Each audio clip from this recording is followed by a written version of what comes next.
ang pagsasabong ng mga panay ng Katniel at Aldab kina Alden Richards at Catherine Bernardo. Parehong maangal kasi ang dalawang fanbase sa Katden na hindi naman natin masisisi. Pero may ilan naman kasi ngayon na nag-over the backod na para suportahan ang Katden. Dahil undeniable naman daw ang chemistry ng dalawa at talaga namang nakakakilig sila. Diba? Oo, alam mo.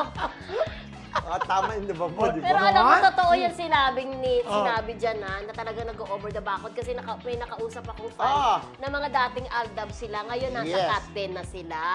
Kasi sa parang ang dating is, ano naman ang kumbaga bakit ka naman mag-i-stay sa love team na alam mo parang imposible nang gumawa pa ng project together. True. So might as well, ayaw daw nilang masayang yung supporta nila, kaya doon na sila pumupunta sa Katden. Pero hindi po natin nilalahat. Kasi naman, unang-una, ano ba, buo pa ba ang Aldab? Wala na. Ang Katniel, wala na rin, di ba? So, dapat pumunta ka na sa bago. Correct. Pero yun nga, naiintindihan naman natin ibang mga Aldab, yung mga Katniel. Kasi may mga solido pa rin ng mga tagahanga yan, di ba? Hanggat parang iniisip nila, hanggat hindi pa kasal yung idol nila sa ibang pinapares, ay talagang umaasa pa rin sila.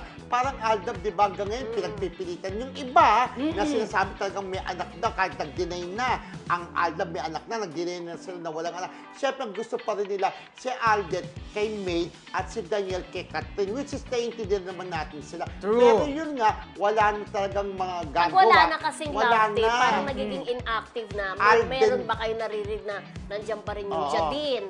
Diba yung Lisken, manakana lang yung kanilang post, diba? Kaya yung, dapat lalo ngayon, correct, lalo ngayon ang Alden, may movie na ipapalabas, Hello Love Again, na lagi sila magkakasama ulit. Pero yung Katniel na yan, marami pa sila.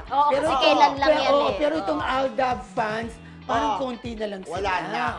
Na siguro tanggap na rin nila na malabo na talaga. Dahil unang-una si Maine ay kasal na kay Arjo. At happy siya kay Arjo. Oo, correct.